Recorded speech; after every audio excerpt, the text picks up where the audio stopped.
पुनर्वंश महापुराण की जय। वैशंपा ऋषि कहते हैं कि राजन, भगवान विष्णु का नरसिंह अवतार हुआ था। हिरण्याक्ष के वध के बाद हिरण्यकश्यप को बड़ा ही क्रोध आया।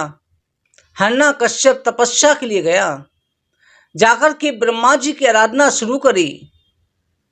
उसी समय पर भगवान की लीला से देवर्षि नारद जी तोते का रूप धारण करके आ गए और हिरण्यकश्यप के पास बैठ कर के नारायण नारायण का उच्चारण करने लगे।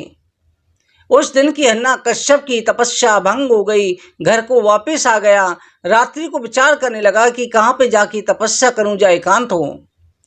कयादु ने पूछा कि किस लिए आप आए हैं, तपस्या पूर्ण क्यों नहीं हुई। हिरण्यकश्यप ने कहा कि तोता आकर के नारायण नारायण का उच्चारण कर रहा था। उस रात्रि जो है हिरण्यकश्यप कयादु दोनों का सत्सर्ग हुआ। बार बार नारायण के बारे में पूछते कि तोते ने क्या कहा। भगवान नारायण का उच्चारण करते हुए गर्भ धारण हो गया, इसलिए भगवत भक्त गर्भ में प्रवेश कर गया।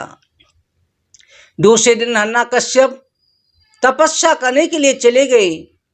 इधर इंद्र ने देखा कि इस पापी की पत्नी गर्भवती है, इसके गर्भ से भी मां पापी पैदा होगा। कयादु का अपहरण करके ले जाने लगा। उसी समय देवर्षि नारद जी ने आकर कहा, अरे इंद्र, तुम्हारी बुद्धि भ्रमित हो गई है। जो तुम्हारा कल्याण करेगा उसी को मारने का विचार कर रहे हो कि इसके गर्भ को नष्ट कर दूंगा। कयादु को देवर्षि नारद जी अपने आश्रम पर ले गए। वहां जाकर के उसको वेद शास्त्रों की शिक्षा देने लगे, जिससे गर्भ में प्रहलाद पर वो असर प्रभाव पड़ने लगा, सत्संग प्राप्त हुआ। इधर हिरण्यकश्यप की तपस्या पूर्ण हुई। 10,000 वर्ष तक तपस्या करने के बाद ब्रह्मा जी प्रकट हुए, क्योंकि हिरण्यकश्यप ने श्वास रोक करके संपूर्ण ब्रह्मांड की श्वास रोक दी। ब्रह्मा जी ने आकर के कहा कि अरे पुत्र, तुम्हारी तपस्या पूर्ण हो गई है, वरदान मांगो। हिरण्यकश्यप ने कहा, दिन मरूं ना रात मरूं, 12 महीने ना मरूं, 6 ऋतुओं ना मरूं, रात दिन ना मरूं, वीर बार और भीतर ना मरूं, अश्व और शस्त्र मरूं, ना देवता ना दानव से मरूं। आपकी सृष्टि की रचना में किसी के द्वारा मेरा वध ना हो। ब्रह्मा जी तथास्तु कहकर के अंतर ध्यान हो गए। इधर हिरण्यकश्यप ने वापस आकर के कयादु को लेने के लिए देवर्षि नारद जी के पास पहुंचे। देवर्षि नारद जी ने हिरण्यकश्यप को कयादु सौंप दी। हिरण्यकश्यप ने देवताओं को दुख देना शुरू कर दिया, विष्णु भक्तों को दुख देने लगा। देवता त्रायमाम करने लगे। भगवान के पास पहुंचे। भगवान ने कहा, चिंता ना करो, मैं भक्त प्रहलाद की रक्षा के लिए अवश्य अवतार धारण करूंगा। इधर हिरण्यकश्यप का पुत्र प्रहलाद हुआ, जो बचपन से ही भगवत भक्ता। हिरण्यकश्यप के 10 पुत्र थे, जिनमें सबसे छोटा प्रहलाद था।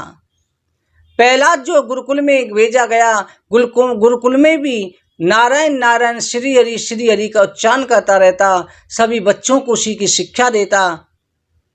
हिरण्यकश्यप को बड़ा ही क्रोध आया। उसने होलिका के द्वारा अग्नि में दहन करवाया, पर होलिका जल गई। पहाड़ों से गिरवाया, सर्पों से कटवाया, जहर पिलाया, पर हर जगह पर हिरण्यकश्यप के द्वारा किए गए षड्यंत्रों से प्रहलाद की भगवान ने रक्षा करी।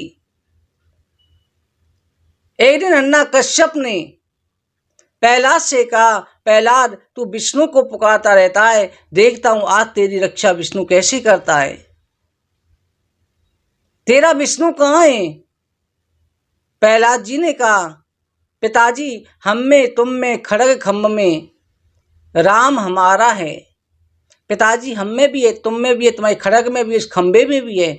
जैसे खंबे के वचन सुने, हिरण्यकश्यप ने कहा, भी देखता हूं। गदा लेकर के जोर से खंबे पर प्रहार किया।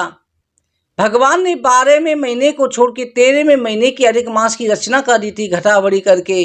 उसके बाद भगवान ने तुरंत धड़ मनुष्य का और मुख जो है शेर का धारण करके नरसिंह रूप में खंबे को फाड़ के प्रकट हो गए, जिसे देख करके हिरण्यकश्यप भयभीत हो गए, कौन है? तो ब्रह्मा की सृष्टि का नहीं है।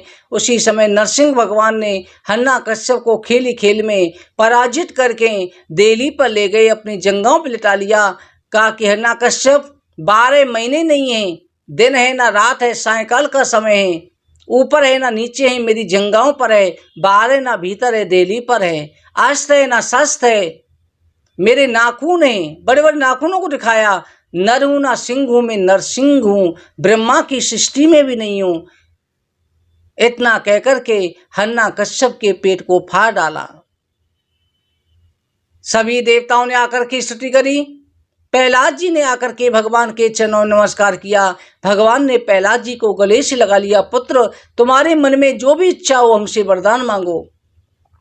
प्रहलाद ने कहा, प्रभु मेरे पिताजी ने आपसे द्वेष किया था, मेरे पिता की दुर्गति न हो। भगवान कहते हैं, अरे पुत्र, जिस वंश में तुम्हारे जैसा भगवत भक्त पैदा होता है उसकी 100 पीढ़ियां भी कभी दुर्गति को प्राप्त नहीं होती। तुम्हारे पिता मेरे बैकुंठ लोक को प्राप्त होंगे। इतना कहकर के प्रहलाद का राज्य सीख करके भगवान नरसिंह अंतर्ध्यान हो गए। इस प्रकार से नरसिंह अवतार की कथा का वर्णन किया। बोलो हरिवंश महापुराण की जय।